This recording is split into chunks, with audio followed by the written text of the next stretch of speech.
The BumbleKast is for entertainment purposes only. The host's comments and opinions, and those of their guests, are wholly their own and do not represent that of any other entity. Content is provided as is, with no guarantees of accuracy or timeliness. Unauthorized redistribution or editing of the BumbleKast in whole or in part is strictly prohibited.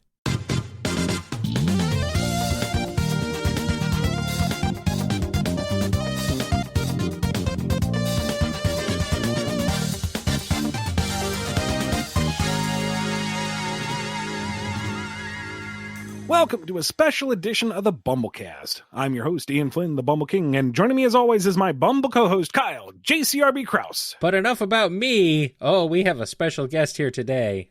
Yes, please welcome the Double G themselves, Gigi Dutrix. Hello, Gigi. Hi. Hello, Gigi Dutrix. It's a Dutray. It can be if you want it to be. It can be, but I don't do tricks. You see. Okay, fine. Dutray, fine. Gigi Dutray. I'm be that way. Yeah, my bad, bro. Want us to expect us to say your name correctly? Jeez. Sorry, Yeah, we were joking about it right before we started recording, and I went with the joke, and it's like, wait, no, that's the joke. Anyway, welcome, Gigi. Welcome to the BumbleKast. What do you want? I see you've been exploring our soundboard. What are you talking about? What do you want? This is BumbleKast. What do you want on the BumbleKast? What are you doing here? What are you doing here, Gigi? I actually thought this was the Pizza Hut. That I was going to pick up my pizza. Are you gonna? But Yeah. I ended up here, and because I saw Bumble, and so I thought, oh, honey. I need some honey to get to, butter my bread and stuff. I mean, not butter, honey my bread. and then I saw there was no bees, just two people. It's pretty crazy. Yeah. Sorry to disappoint. We are certainly doughy and cheesy, but there's no pizza here. I am not disappointed. I'm very excited because good. First off, Ian, I think I've only met once in person ever. And it was funny enough at Sonic and Sega Fan Jam in 2014, I think. And I met you and Leah. And that was way before I got to work on the comics. And now my goal in life is I got to meet you and Kyle in person to complete that trilogy of see, I have become a man. Father. So 2014, were you 12 years old? Was it 2014 or 2017? I don't know. Ian, do you remember when you were in Fan Jam? You're lucky that I know it's 2025. I cannot keep track of it. I'm just thinking. I know it was a long time ago. Yeah. Okay, maybe it might have been 2000 and I think it was either 14 or 15. Either way. Dang, that's it. It was before Forces. I know that. Well, then that's how you judge time. Well, there were some business talks at the time, and that was right. That's what I kind of remember from that, along with a few other things. So before we enjoy any more slander, Gigi, for folks who don't know who you are, let them know who you are and why they should be listening to you, but not the slanderous parts. No. Apologies. My name is bonjour, bon ami. My name is Gigi Dutray. I am from New Orleans, Louisiana. I am a freelance artist that primarily works in Sonic, but I've also done a little bit of work here and there with My Little Pony, Teenage Mutant Ninja Turtles, etc. I work as a cover artist, sometimes interior artist, sometimes after I beg maybe 20 million trillion times, I get to write a little thing here and there. And I got to write for the Sonic Annual, I think every year. The first story I ever did was the 2019 Sonic Annual story with Evan Stanley called The Victory Garden. And it was the little Silver and Blaze short story. And then after that was a Metal Virus story with Jewel, I think. Can't remember it actually. And then the story after that was another co-writing journey with me and Evan. And then I got to write with my friend Lorenzo Hall. Shout out to write for a Teenage Mutant Ninja Turtle short story about Raphael, and then I think my most recent writing was about Mimic the Octopus, who is and it was so interesting because that was a story meant to be 6 pages. It ended up being 20. So that was probably my first ever really big story that I got to write for, especially solo. And I got to do a little bit of interiors for that story as well, which is really cool. And in addition to being a comic artist, freelance person, I am also a current college student. I am learning computer science and with hopes of getting a PhD, the concentration of software engineering. I am also working on getting my MFA in fine arts in hopes that if the tech industry collapses all around me, at the very least, I can teach art in some way. So and also apparently they don't really have PhDs in art, I think. So at least not in the United States of America that I'm aware of.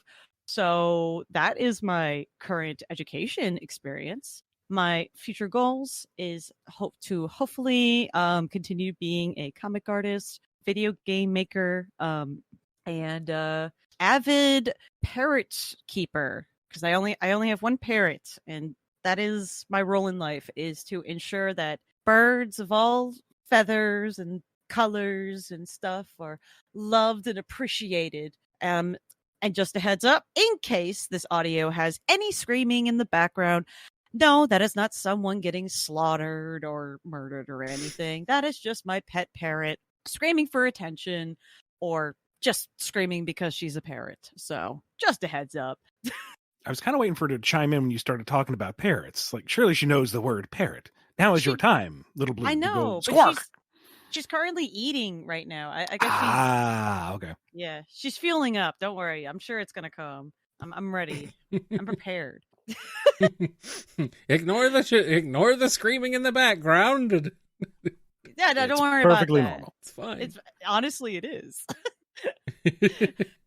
And I hope it does. I don't think it will pick up on the audio, but sometimes while I'm in the middle of talking, it will pick up. So I guess it's just a preface in case that happens.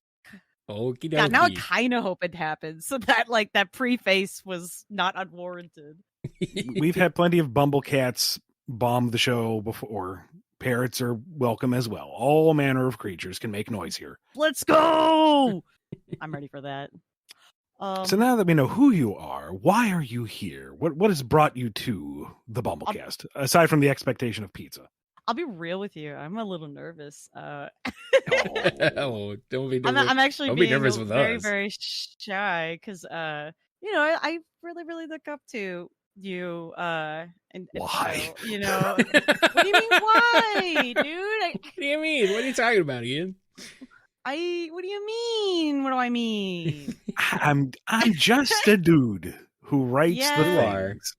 I know, but I literally wanted to get into comics because when you were writing for Archie Sonic, I was super obsessed with Silver growing up, and then my first comic that I got was the Hedgehog Havoc, and that was my introduction to the comic world. And then after that, I started getting into other means, but I don't know. It's like I'm a little starstruck. I can't help it. Yeah, we kind of technically have worked a little bit, but we haven't. We're all on the internet. I haven't gotten to talk to the Bumble King, Mr. Flynn Ian. You're talking to him right now. I mean, I don't know. It's always weird for me to have anyone approach with that starry-eyed look, because it's like, you don't know me. It's just me. I promise you. I'm just a dude, and look at you. You're going for a freaking doctorate. Yeah. You got a parrot. You've achieved so much already, so young. You have. It's true. You have a parrot. I mean, you're just one step away from being like a poet pirate sailing the high seas after the collapse of society. Ooh, now that would be cool. Yeah, I be teaching you about art now. Haha. I would just need a boat for that. My sails have like the Sonic like the Sega is like my sails as they're like right into the wind. No, but no, like okay. we met like years and years ago at one of the fan conventions, and you had aspirations of breaking into the business, and here you are having written for a number of titles, and you're spearheading your own series while pursuing your higher education. You got nothing to be nervous around me for. You are a stellar individual yourself. Yeah, dude. I mean, if anything, I'm gonna cry. This is sorry. I sound so extra. This is so cool. If anything, if anything, at least I'm a little starstruck. Like, oh, it's Gigi. They're so cool. I'm really good at like presenting myself as like, hey baby, what's up? You know, like I'm a suave type of persona, but in reality I'm just like this nervous social anxiety wreck that's just like, oh god, why did I say that? Oh yeah, screaming on the inside. Oh no, we're all we're you know the feeling. We're with you. We're all screaming on the inside right now, probably. Oh my god, did you just hear her? MagFest, and we had the whole Bumble crew show up for the most part, and you know they're all big fans of the show and about the work that Kyle and I do, and it's like we're surrounded by people that I have to impress now. They want to see and meet me. Panic. I'm being told you didn't impress. Yeah. I didn't impress? Oh, good. Apparently not. Excellent. Good. Now their expectations will be set lower. Next time. I will say I am here because There we go. Yeah, there. Okay. See, my warning was warranted. She will scream. I could see it in her eyes today. Chirpy. I wanted to come in because I wanted to talk to you and be a part of your awesome BumbleKast recording in hopes of, you know, maybe in some small way help inspire maybe a person or two, just as you had inspired me growing up. So that is why I'm here, if you must know. That is a good reason. Good. So along that lines, how was it that you broke in? What was your first gig and how did you get it? I broke in with an axe. Who, like, what kind of question is that, dude? Like, of course. That's how you got here. All right. Literally, I broke in. And here I've been steering people wrong this whole time. Okay. Use axe liberally. Got it. Uh-huh. Right. That's how you make the cut. Got it. Yeah. Perfect. I think I was actually trying out for Archie Sonic. I mean, you know this. I was trying for many, many years. I first reached out to an editor called Paul Kaminsky, and then he left to work on DC, and then I got in contact with the new editor in charge, Mr. Vincent, and I would send them portfolios and stuff, you know, just anything that they would want from me. And then when went to IDW, I immediately was like, all right, who's the new editor I get to harass? Not actually harass. That is a joke. For legal reasons, that is a joke. And then I'm joking, they said, wielding an axe. That's don't worry, everything's fine.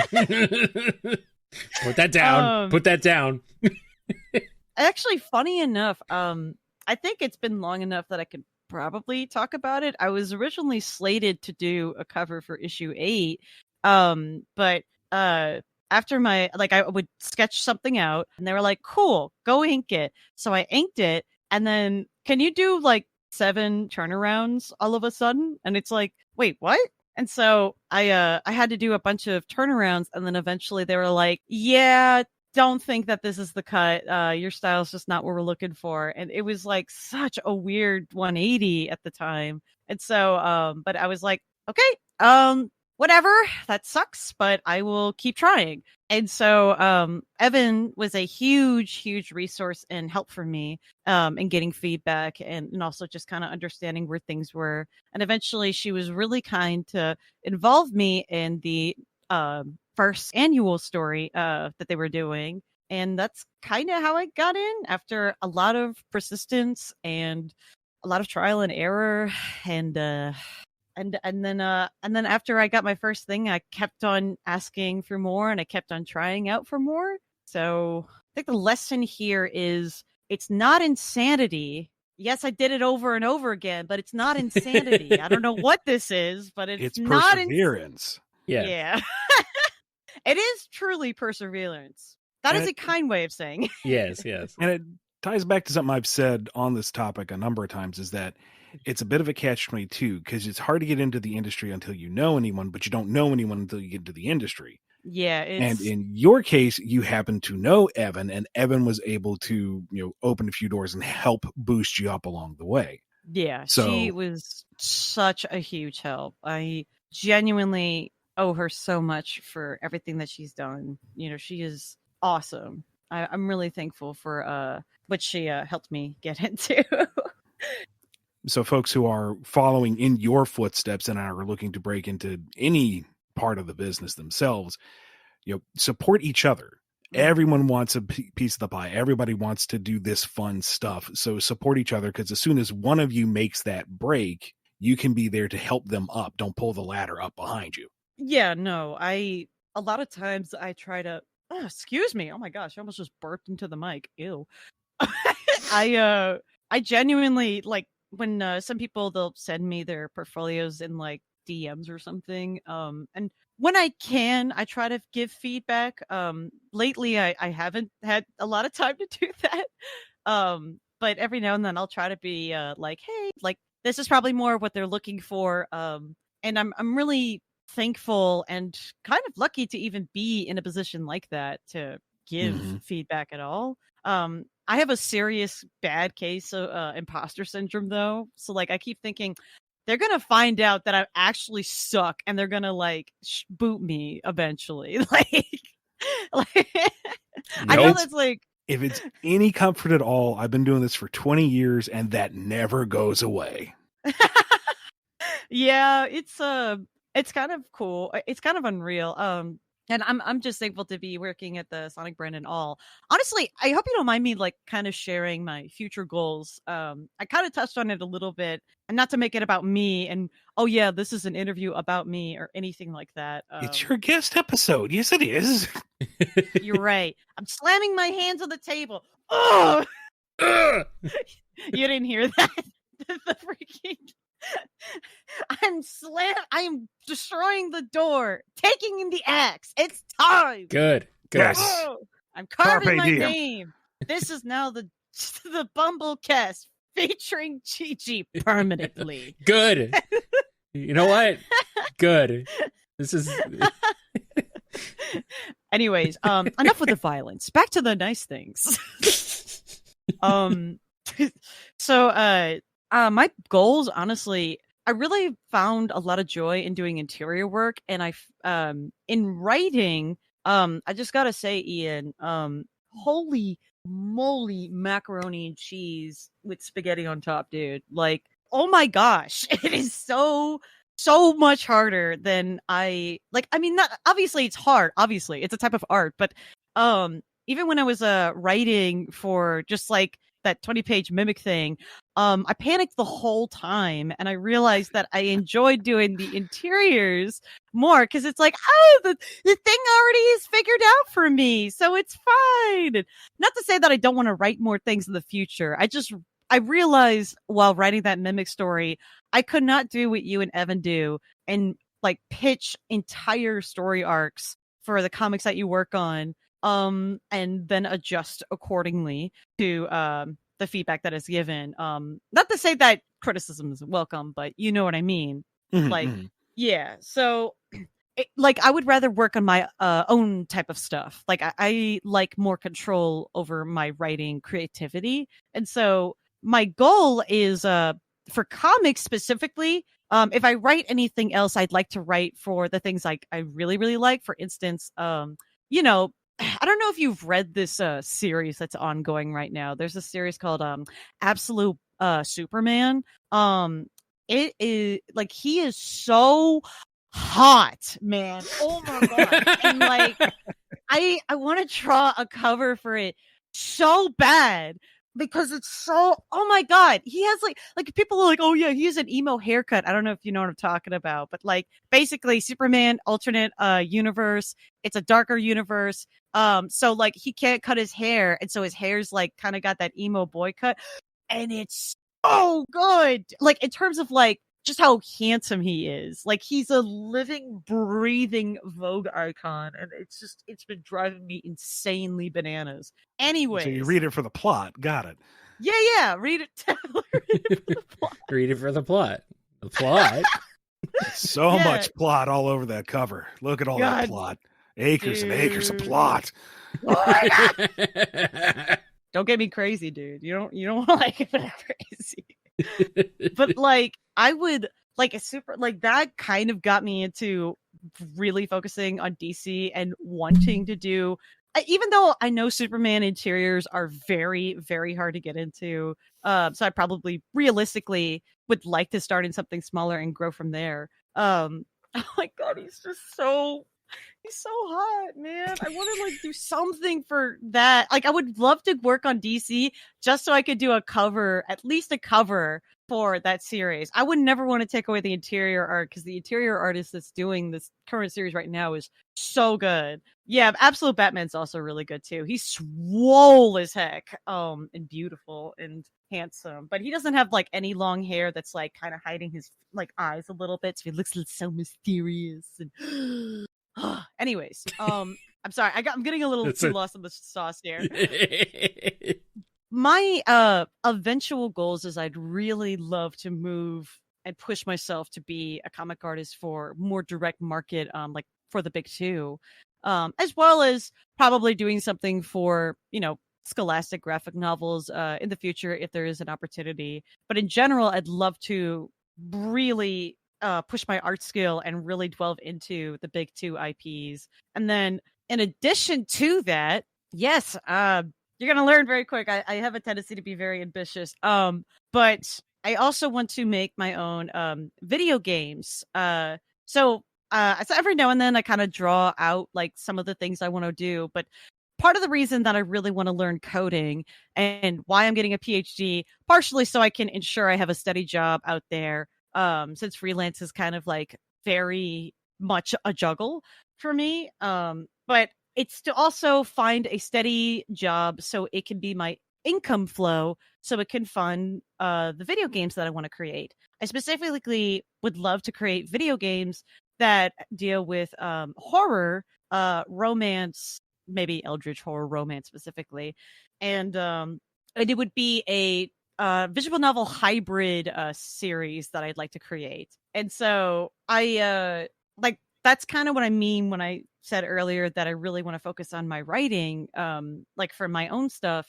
I'd like to put it into these I say quote unquote visual novel video games that I'd like to create in the future. And I only say quote unquote just because I'd like them to be like RPG visual novels. So like you explore the world and you actually get to interact with the world on top of enjoying the story. I don't know if you ever played the video game Not Until Dawn. That's the horror game.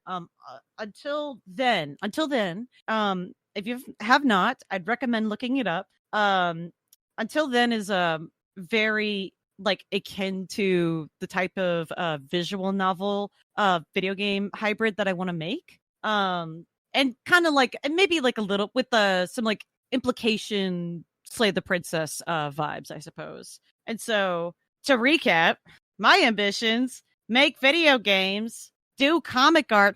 Oh yeah, and also I want to be a YouTuber. Like maybe not a YouTuber, but I want to be a social media influencer that eventually will record myself basically talking, like doing video essays on how technology and art and how it battles each other constantly in the modern world field.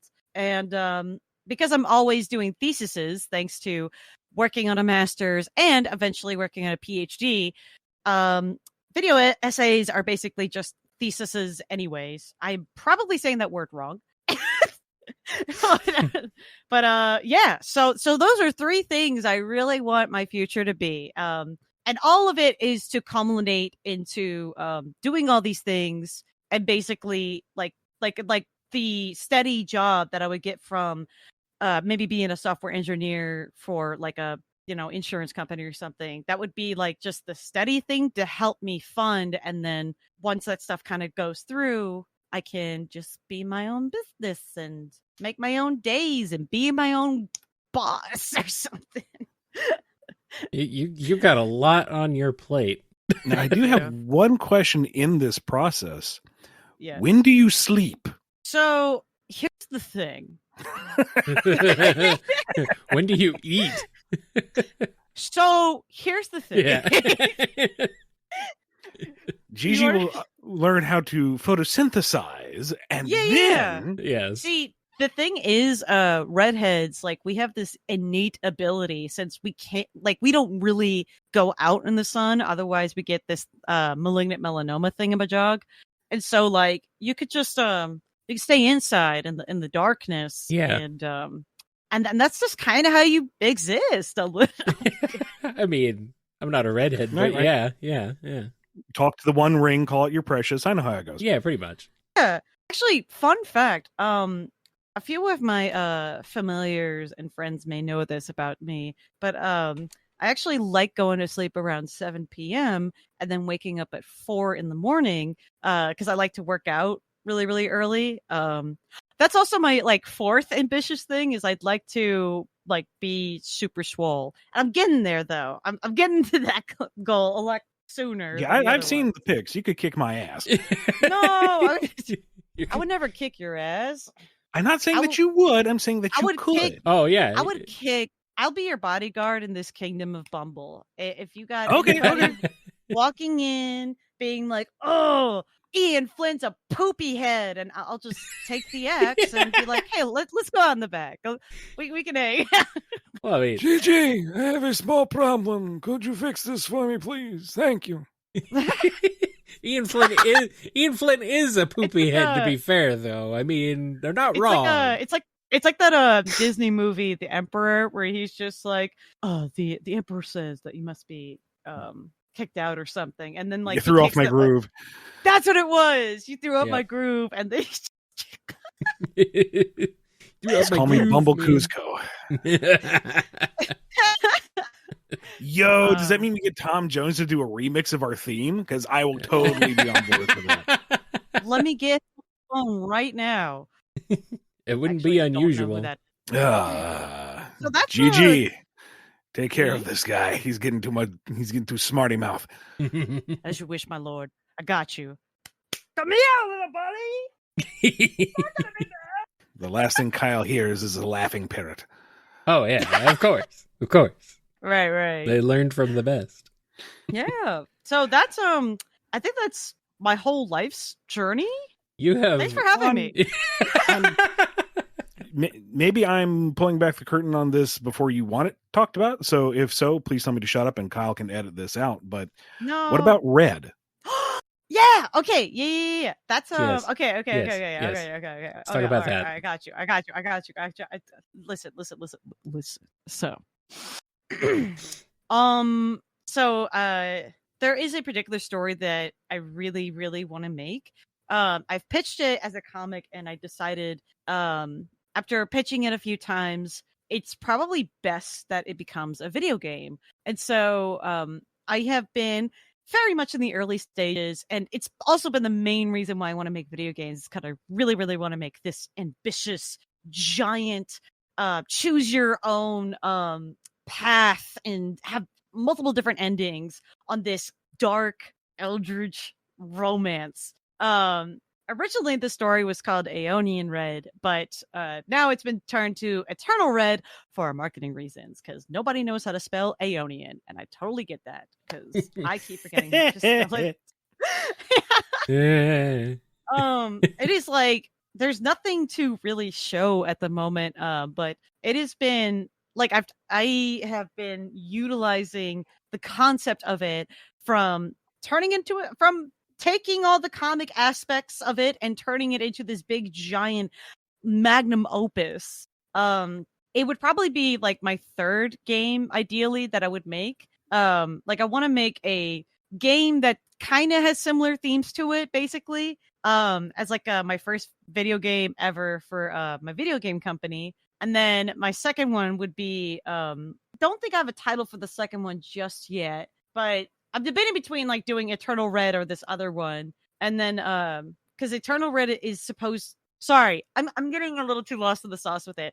No worries. Yes, I my goal and my dream is to create this one particular video game called Eternal Red. I am totally not stalling so I could find a quick summary of it that I wrote down on my Google Doc. This is why we record, because we can edit out the pause. You're fine. Yeah. I'm really good at filling out the space, though. It's okay. You don't have to edit this out. I have like 5 documents literally just titled Triple S. I'm sorry. Fun fact about me as well is that I'm very obsessed with the team up Sonic Shadow Silver. Not as a couple, just I want that team up to have a second chance. That's all. Anyways, apologies. Not stalling. So the premise of Eternal Red is long story short, you play as a character named Red, and you have amnesia. You wake up with no memory of who you are, other than the fact that your name is Red because you're wearing a red jacket. And also you have unearthly power, like terrifying, limitless power. And in the midst of finding yourself, you find and meet a person that is under attack. And when you save their lives, you find out that the person you saved is the character Maddie Weatherstone. And throughout the story, it's like it's like a unique twist on the dating simulator, except you're only trying to get one person to fall in love with you. But the idea of the game is that there's like a true route, there's an evil route, there's a world ender route, and Maddie is the main focal point of this entire story. You can choose to be more to showcase your humanity through this person that not only you've saved, but also someone that you have fallen for, or you can listen to the darkest whispers that this power you hold gives to you, and you can transform into a terrible monster and basically, end the world or whatever. The premise of the game is everything that you decide as Red, the character, has some type of follow-up effect. And so it's supposed to be a study on love, toxic love, and humanity. I wish that there was more that I could showcase outside of a bunch of concept art that I've worked on, or a lot I've worked on. But the idea is genuinely like the balance of love and the balance of power. And because I feel like there's not a lot of stories out there, even in video games, that really, really delve into overpowered characters outside. I mean, you can argue that one with his One Punch Man and then Mob Psycho kind of tackles that. But this is kind of pushing that envelope to be darker, where the power that you possess is kind of inherently trying to convince you to consume the world and become an eldritch god monster thing. But like there's this pretty person over here, and they're so pretty and they're nice, and can't be both the monster and also be this person's lover. You gotta balance it out. And so unless she's into that, in which case, bonus. They are very much into that. Maddie's very into that. But yeah, there's a bunch of, it's been a story I've been working on since I was in college, and I genuinely really love I can't wait to delve into that story when the time comes. But just know that when if I'm drawing like humans, for the most part, I'm mostly just drawing those characters from that premise. So yeah, that's that's a thing that I'm eventually gonna be releasing maybe in 10 years. Because I remember you showing me the early concepts when this was going to be on Webtoons. Yeah. Webtoons. Yeah, because you were workshopping to pitch it there. And it's like, oh wow, this is a solid premise. I don't really have a lot of notes for it. Run with it. Go. Best of luck to you. And it's like, what happened? And it transformed into a large Eldritch video game monster. Yeah. I think that it happens sometimes. Yeah, when I look at, like I said, like it was originally meant to be a comic series, and then because I pitched it to Webtoon, and then I pitched it to 2 other publishers, and it's just like after that I kind of was like, I feel like this story is too big, and I love the alternative paths that you can take, because I think that exploring a main character's like their god power like that, and how it can affect a story's ending is so fascinating that I think that it is going to be better as a video game anyway, or as like a visual novel hybrid. And I don't even expect it to sell very well. I just need to make it because at this point, one, I've been working on it too long to not just like get it out of me. Mm-hmm. And know that feel. Yeah, you probably do. I mean, it's probably the same thing as what you work on with Dragoon.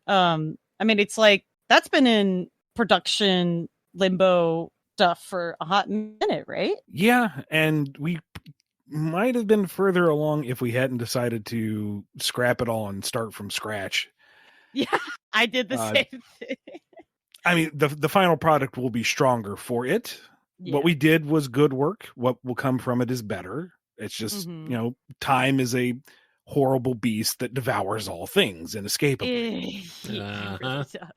And not in the hot maybe boyfriend sort of way, but just in the kind of depressing, oh, we have limited time sort of way. Yeah. It's not in the eldritch horror hot god boyfriend sort of way. Which really, why not? If you're gonna do that, go all the way. Honestly. Yeah. Come on. Exactly. Rude. Yeah, I'm genuinely really, really excited to see where that goes. It's interesting because the main game is also, I didn't even realize this, and I hope you don't mind me just like randomly rambling for a second here.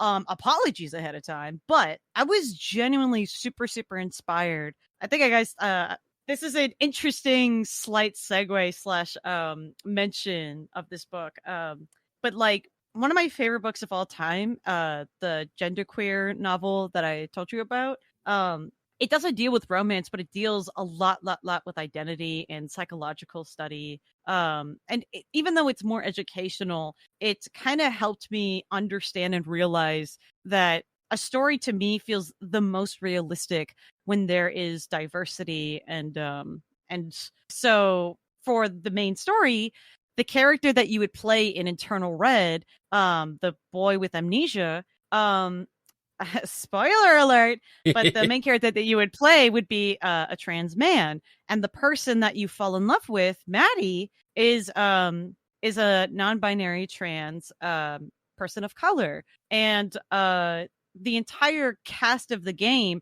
they're not diverse for the sake also of like, I don't know, whistleblowing or whatever, but it's meant to showcase and emphasize the realism that I really want to push. And I feel like, between genderqueer and then there was another story that I wanted to mention, and it's just like escaping my brain hole right now. No, not Cucumber Quest. Oh, come on. Scotty Young wrote it. The Me You Love in the Dark. I don't know if you've ever read the miniseries. It was published by Image Comics years ago, but the comic is called The Me You Love in the Dark.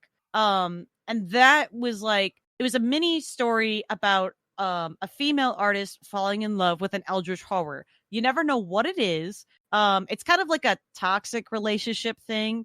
So it's like more of a metaphor for falling in love with someone way too fast, and then that relationship crumbles, and you see the monster for who they really are. Obviously, I think that premise from its beginning was really, really nice and pretty, and that book is also a huge inspiration for like wanting to do more LGBT horror video games.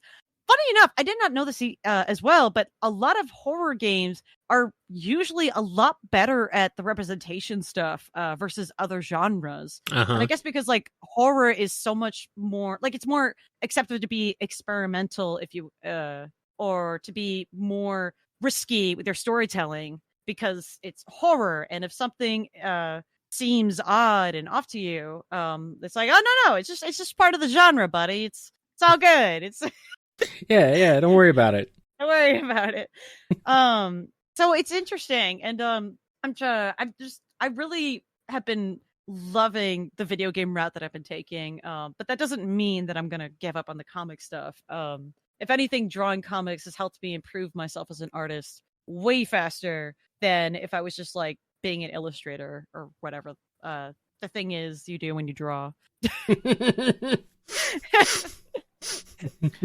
And not to detract from any of the very serious topics that you've just touched on, but when you leaned away from the mic trying to remember the name of that title, I just envisioned you asking your parrot what it was. Oh, was and it? There's the answer. All right. Yeah, okay. Yeah, bro. I wasn't making stuff up. Smart bird. Yeah. Nah, she's smart. She may be small, but her brain very powerful. She's Very more well read than we are. It's true, dude. She's so like, you know how like when you read a book, you open it and you read it like a normal, boring, terrible person. No, she inhales the words. Okay, like this is my very funny way of saying she likes to chew paper. Yummy. Yeah. Did you enjoy the book, Little Bird? Oh, I devoured it. Yes, she definitely paper. Yeah. You know, Ian, I think that you could make this is like so off topic, but you ever thought about doing voice acting? Yes, actually. You are a voice actor? What'd you voice for? Oh God, it was years and years ago because my dad does voice acting professionally. What? Yeah, and he got me into a number of gigs when I was a lot younger. I did some of those. Gosh, this may have been before your time, but you remember those storybooks that you would have like a cassette tape or a record with, and when you hear the chime, you turn the page. Yes, I do remember. Okay, so I did a few of those for a really budget Disney knockoff company, but hey, I got to do it. And there's a Civil War museum in South Carolina, I believe, somewhere where there was, I don't know if it's that the exhibit is still there, but they had letters from folks of the period, soldiers, civilians, whatnot. And I had the voiceover of one of the young soldiers there. What? And I didn't know this. This is so cool. And if you were interested, I think it was Clemson University back in the early aughts, they put out a recruiting DVD. And I was the voice there telling you why Clemson University was the best place to be for stuff. Wow. I would like to do more, but getting into that, breaking into any industry is tricky. And I just have not had the time to like seriously pursue it. Well, and listen. I don't have the facilities to, properly record a demo here, but I do have a demo on my website. If anyone's interested, it's probably really old. It needs to be updated, but honestly, Ian, like, because the video games that I want to create, I want them to have voice acting as well. Because kind of like how like the Slay the Princess has voice acting. I'd love to do that. Say. Yeah, and if you are ever interested, I'd love to commission you to be a voice actor for maybe, I don't know, a character or two if you'd like. Hot diggity. That would be so freaking cool. How is your British impersonation? Can you do British people? Not a very good one. Kazzy can probably tell you why it's absolutely abysmal. This is getting a little more Australian. Now I was going to say you're turning it into Korg. Yeah, no. You gotta do more your Starline voice. Do the do that. I suppose that is a little more British, yes. Yes. It's very much caricature, I won't lie, but it is a bit posh, yes. What? Cambridge. Dublin, whatnot. You know, Bubble and squeak. Yes. Bubble and squeak. I'm glad that you brought him back to life for this one moment, just to hear from him before he died again. Yes. No, this is legally distinct. Professor egotism. Put him away. That's actually my that's actually legally. I'm gonna have to tell you this, Ian. Legally, that's one of my characters actually that you just. Oh well, perfect. Cool. Yeah. It's all yours. You can have him. Thank you. I mean, there was one panel I was in where what? Sorry. Talking to voice actors saying, how do you try to get a job if you want to do a very particular character voice, something that's very well known. Yeah. And they said, do your best to match it, but if you can't, then just turn it into another character. You're not doing a bad Kermit the Frog. You're doing your funny Gopher character voice or something. Yeah. There you go. I feel like I have a very distinct voice. I don't think I could be a voice actor. I think that I just I'm really good at one character, and that's being me, and that's kind of it, Well, I mean, Scott Menville has two voices and he's still fantastic, so yeah. I'll be the next Scott. There you go. Forgot. There's a radio talent up here named Fearless Fred, and he was doing his own fan radio drama set in the Star Wars universe, and I got to do one of the characters in season 2. That was fun. Cool. Yep. When I got that video game made, bro, I'm gonna call you up. I'm literally 3 a.m, Ian. You better be up. I'll come into your house with my ex. I'm stealing your cats. What is it? What we're doing? We're doing the copy with not Starline. Oh, right. Here we go. Pop, pop, pip, pip. I'm awake. I'm British now. Yes. I'm British now. Didn't even need the team. 3 a.m.? Oh, you're awake. What are you talking about? Yeah. That's when I wake up. No. I'm talking. That's Ian's awake. Oh, yeah. Let's be honest. This character never sleeps. Ian, what time do you go to bed? Good question. I try to get to bed anywhere between like 10 and midnight. Oh. But Aaliyah, what time does Ian go to bed? I try to get some sleep before the cats are like, hey, it's breakfast time. It's like, no, it's not. The alarm hasn't gone off. You understand the alarm is food time. Yeah, well, we're standing on your chest and kind of looking at you till you realize that the alarm don't mean nothing, buddy. Uh-huh. You ever listen to that stand-up guy? What's his name? You probably could find it really easy on YouTube, but like he was telling a story about how he was trying to have his cats have a diet, and the cat in retaliation would stand on his skull and meow right in his face. Would you say that is what you go through? To varying degrees, yes. Like, Midna will stand on my chest and look at me and purr. Right. Malikata will start to sing. And Nebo hasn't started anything. No, Nebo will bite my foot. Yeah. Wow. My right foot specifically, but he'll also do that when he just wants to cuddle or he wants attention. So it's hard to say if that's food or not. Yeah. Molly will sing if she uses the litter box too. So who knows? It's good to know. But Kyle, when do you sleep? What is sleep? Okay. I used to love sleeping. Like I slept a lot, but yeah, nowadays it's like sleep, huh? Hold on. Who is that? Yeah, I'm bad. I'm bad about staying up way too late, or super early if you want. You might. The time the time you said you wake up, like 4 a.m. Yeah, that's about the time I'm maybe thinking about going to sleep half the time. Kyle. Yeah, I'm bad. I know. I'm bad about it. Tot. Well, I do my best work at night, so what am I doing? Don't worry about it. Drafting up the most concoctive, insane things. I'm not sure what it is. I have no idea. But it's happening at 4 a.m. Oh, boy. Oh, bro. Jeez, Willikers. Gee Willikers, indeed. I mean, I'd be right there with you. I gravitate towards the vampire schedule anyway. Yeah. The rest of the world doesn't do that, and I need to do things in the rest of the world. So yeah. Like the vampire, I rise to the sun going, Rude. You hiss like a cat, you would say. I have a lot of experience with cats, so yes. Yes. I feel like because ever since I've gotten a parrot, I'm more akin to screaming and making innate noise, akin to someone who is just not human, perhaps monstric. That's not a word, but it is today. It is now, damn it.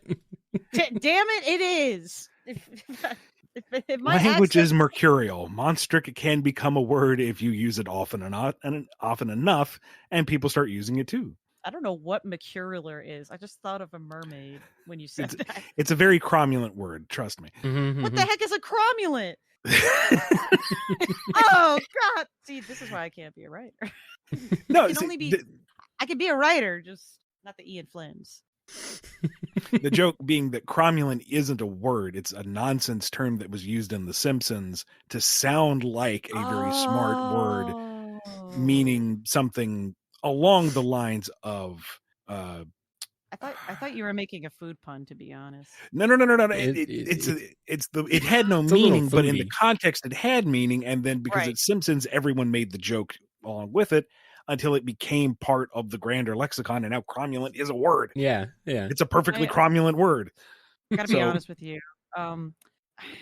I've never watched The Simpsons or that's perfectly fine. You're a monstric person. It makes sense. Yeah, I tried to like use Futurama as my buffer.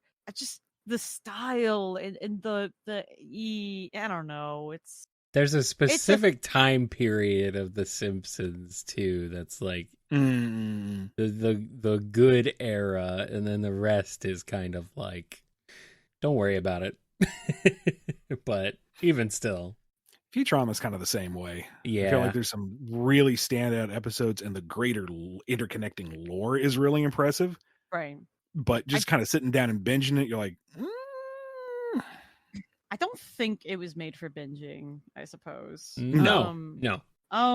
Yeah, I just kind of think a lot of those shows are overrated. Like Family Guy and Simpsons is like that whole set of nuclear family. I don't know. I can never really get into it. You know, like I think some of the memes that come out of it are kind of funny. I do think that Simpsons time traveling is insane, but as shows by themselves, well, they were in a lot of ways kind of like pioneers, trailblazers, especially The Simpsons. Yeah, but we've seen like now, like what they were one of the first people to do. They are now like so like ubiquitous, common and ubiquitous. What they did has become so common and ubiquitous that it's like, oh, you go back to it and it's like, oh, okay. It's kind of like it's kind of like the Seinfeld effect. Seinfeld's not funny because we've seen all the jokes before, and because the jokes have been stolen by literally everything else. And you can trace Simpsons DNA to the Flintstones if we're talking about animated family sitcoms that have endured a staggeringly long time. I'm sure there's an absolutely fascinating study to see that progression, what was laid in the foundation with The Simpsons and how it has matured into Simpsons, and then the imitators that branched off and the ones that succeeded like Family Guy and the ones that didn't like so many others. And what does that say about the culture in Americana and how it's interpreted around the world? And there's probably like a whole college course you can build out of that. Probably. There's a thesis for you, somebody. Yeah. You know what's interesting? I was studying how like 1900. Speaking of interesting, like trailblazing, right? Yeah. And speaking of comics, right? I had no idea that. So, like, when you look at comic art originals, because a lot of collectors sometimes they'll display it in like mini shows and museums and stuff, and then you have like those art books that IDW actually publishes half the time, and so you see like their originals, and you see things from like the 1930s and 1940s, and when you see the original paper, it's like 24 by I don't know 16 or something, just giant pieces of paper that they had to shrunk all the way down to like the little magazine paper. And when you see all the different notes and the hole punching and stuff, it's fascinating to me how it's like it was in itself a subsection of the 1900s almost advertising type of stuff. It's like looking at old animation cells and really respecting how just in like hand by hand this stuff was made. And everything is done digitally now, of course, but it's so interesting to me when you look at these originals and you recognize not only like whose hands like this had to go through in order to be approved and fixed and so on and so forth. But the fact that that type of work and that type of production will never really exist again, not really in a modern sense, because we have everything is streamlined now. And so it's like there's this subsection of commercial art specifically, especially in sequential art, that I feel doesn't really get touched on a lot when you talk about art history and you talk about even just like that time period. I know that it's only really interesting to some people because of the collecting value, which I don't fault anyone for that. But it's so interesting to me, like when you see like the whiteouts that they used and like the glue and the terrible tape that eroded over time and all that stuff. Like it's so interesting to me. Like especially the really early stuff. Like when you look at Conan the Barbarian originals, like that stuff was so big and so giant. And then the artists that worked on it, probably not alive anymore. But they will just like they would sell these originals, especially before COVID, they would sell these like authentic like antique originals for like $20 or something. And they're like literal pieces of history, especially art history and production history. So it's, anyways, sorry, random side tangent there for a second, but you talking about that reminded me like, oh man, that is some nerd stuff I like. No, 100% valid. Mm-hmm. Absolutely. Yeah. Yep. Well, we've run an hour. Is there anything else you want to cover? Well, I just want to say thanks so much for having me. I didn't even realize it's already been an hour. Time flies when we do these things. Yeah, it really does. Crazy. I guess I just wanted to say thank you so much for having me. I'd love to show up again if you would have me, because I find that this is super fun. But obviously, I'm not an Ian Flynn or a Kyle. So if you... But I just you're the top shelf material. You're the Gigi. Yeah. I'm your bodyguard for this Bumble Kingdom, bro. Yes. Yeah. Well, when you're not protecting me with your door smashing axe, where can folks find you online? I don't know. No. I don't know. You whisper to me in the wind. Whoever I am, where am I? Who am I? The accident happened 15 years ago. Do you have anything that's coming up in the near future that you can push? Yes. Actually, I do have some socials real quick. Sorry. I played the joke a little too long. No worries. I mean, this show. What is this show if not the world's longest joke? Hell yeah. Whoa. I mean, I'm on it, so you know. Oh, okay. Yeah. As long as we're on it, that's all that matters. I guess. If you are interested in finding my stuff, you can find me Gigi Dutre on Twitter. You can find me on Blue Sky, Instagram, and on you can also find me on YouTube. And when I upload videos there, that'll be great. Anything upcoming besides my exam that's happening in a week. Excuse me. I don't think there's anything that I can say that's coming out, but there is a thing, I think, that is a thing that is happening in the future. There is a thing. Thing is, Gigi gets their own hashtag knowing smile. I love using that. Thank you for the hashtag knowing smile, by the way. It's such a power move. I love it. Yes. No, unfortunately, I don't. Well, I am going to be going to Sonic Neon in June, and then I'm also going to be going to Sonic Expo in Dallas, Texas, which is going to be in November. So if you'd like to meet me in person, you're more than welcome to. I don't think there's anything else that I can promote at the moment, but maybe when I have those beautiful YouTube videos or video games or comic things that one of the 4 things that I ambitiously want to do and work on, I'll let you know. Good. And if they're following your socials, they'll see when you post about it. Yes. You'll see. Make sure to like, comment, and subscribe. And remember to click the bell for all notifications. And then make sure to subscribe to the email list down below. And then if you haven't already, make sure to get the BumbleKast t-shirt featuring Ian, Kyle, and possibly Ian's cats, maybe. I don't know. We can make that happen, baby. We could make that happen. Yes, we can. Yeah. We can. Do you want a BumbleKast t-shirt? Let us know. We will make it happen. Let us know by commenting below, and make sure to hit that like button and subscribe, and make sure to click on the end. And then when this video gets to 100,000 likes, we'll give away 5 t-shirts. I didn't say we didn't agree to that.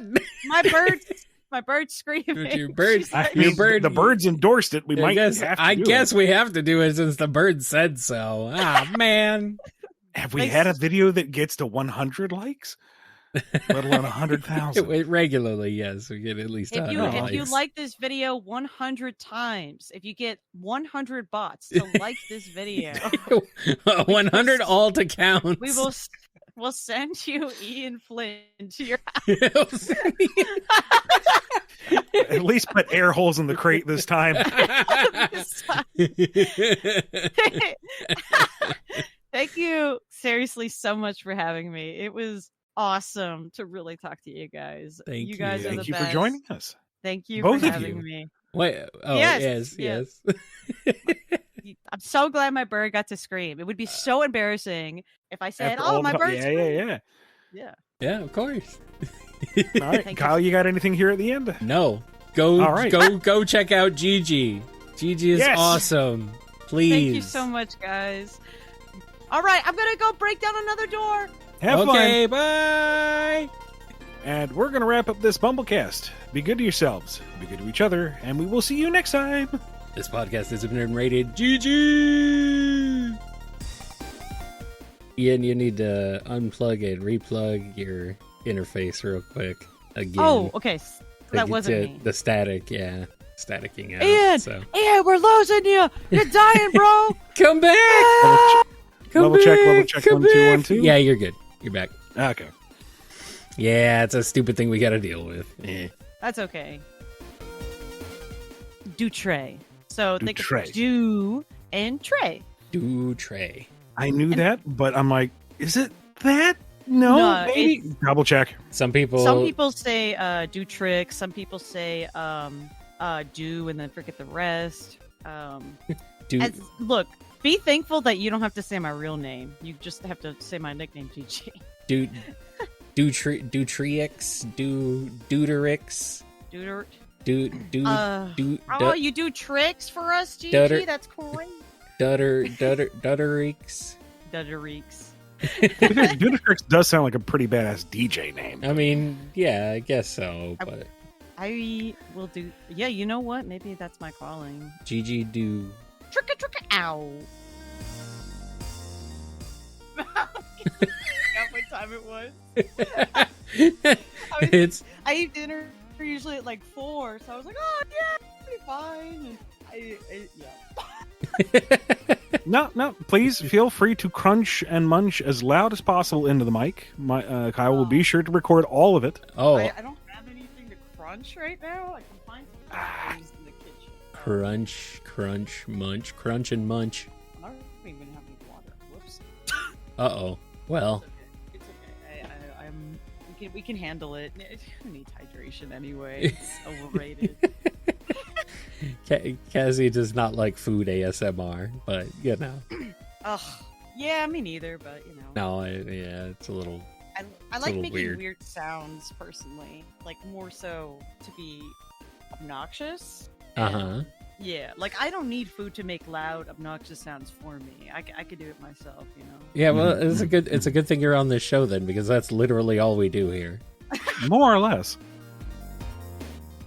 I was gonna do like a professional intro of being like, "Hi, thank you so much for having me." That flew out the window. Well, we're not even we're not even doing a show yet. We haven't even started. We're just. Oh, thank God. No. We haven't started yet. We're just. We're just talking the shit. Oh, okay. We're just chilling. Yeah. We're just So we could do however long you feel comfortable with is fine. But So can we go for like 6 hours, maybe? I mean, I can. I don't know if I don't know if Ian wants to stick around that long, but I'll be fine with that. I mean, I'm very Alea happy to support. Just understand that when I'm not saying anything, I'm just being very attentive to everything you say. Right. And you know, it'd be funny if like Alea came in like midway. Why are you still on here? Just tags in. Yeah, She just takes over. Just takes over. Hey, hon, I gotta pee. You talk to her now. Oh my gosh. Well,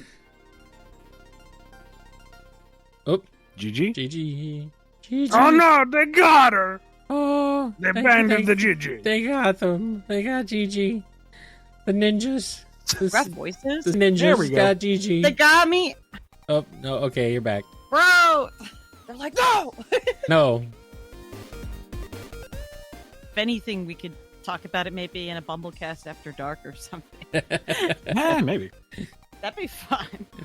I like how I made that joke years ago, and it's slowly starting to become a thing. Oh. It's a thing. If it becomes a real thing, like, can I be a part of it? I love After Dark stuff. We can do that. We could talk about Cthulhu and how hot he is and how beautiful his. Do you need help with them? Timing, Ian. Sorry, 1 second, guys. I'm guessing Lee needs help.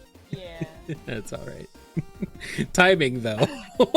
I know the timing was like, wait, what are you trying to say? Do you need help? You need help? Do you need help, Gigi? Back in a minute.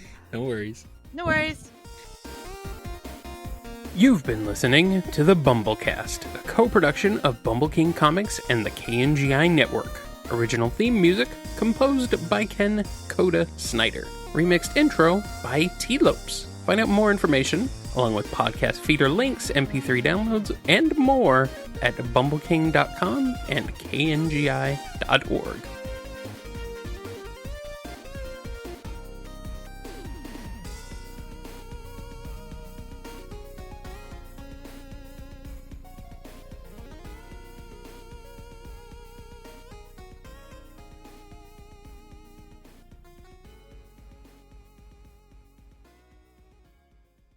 All He's right. a homie. He's also into Cthulhu. Well, if that's the case, like this is your show, so I did not come super prepared. That's totally, okay. But I will follow your lead if that's okay. I don't think we'll be at we won't have a lack of things to discuss. That's for sure. Cool, because I also have a pet parrot, and I know a crap ton of things about parrots. I could talk about that for like 3 hours. I'm not even exaggerating. We don't want to go for multiple hours here. Why? No, I'm kidding. I'm kidding. I mean, I would. Right. Yes. No, I'm fine. It's good to be But, safe with yes. Do not feel the wrath of the Bumble King. Yes. Are you the Bumble King or No? Or is Ian the? Ian is the Bumble King. I'm Wait. So Ian's the Bumble King. This is Ian's show. I'm just here. Wait, are you his? No, you're not Ian's consort. You're like Ian's. I'm a servant. No, I'm No. It's like one of his You're his counsel, like his whole counsel. He calls me. Previously, he has called me the Bumble Jester. Is that I'm like the court jester? Yes. Oh my God. Yes. Ian Flynn. I will have words. What? He giggles. I mean, yeah, it is a thing. You should know this, Gigi. Do you know about that? The Farticus jester, the one. Yes. Who... Yes. How do you? I don't know why. How do you know about that jester? Because he's literally he's jester of farting. I mean, yeah, Gigi. One thing you should know about me: fart jokes. What? Yes. Dude. What about you, Ian? No. What jokes are you into? Puns. Puns. Animaniacs in general?